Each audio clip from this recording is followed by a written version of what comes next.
There are about 10,000 uniformed American military personnel on Guam, but the overall population of the island, including military, is about 170,000, if I'm not mistaken. And they're all packed into a space, like I said, the size of the city of Chicago. It's an island about 30 miles long.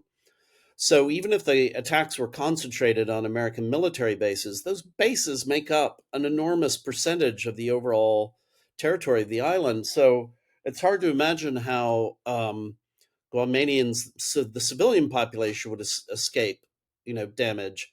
I think a Chinese attack, if they were serious about it, one would expect them to be quite serious about it, would be pretty devastating, both to the military and to the civilian population.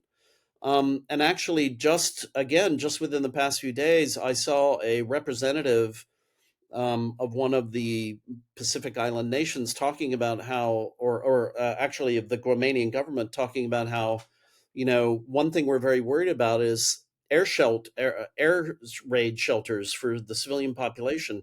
There aren't enough. We don't know where to go. What happens in the event of an attack on the island? Civil defense seems to be incredibly underdeveloped, which is one of the issues I think that we need to think about in terms of Guam. But that video is quite striking because those bombers, and your listeners can look up the video quite easily, just Chinese attack on Guam.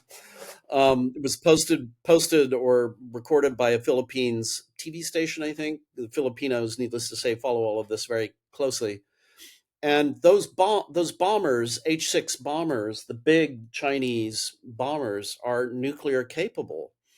So if they wanted to toss a nuke at Guam, if they decided that was, I think that's an outside scenario, of course, but if they wanted to do that, they could.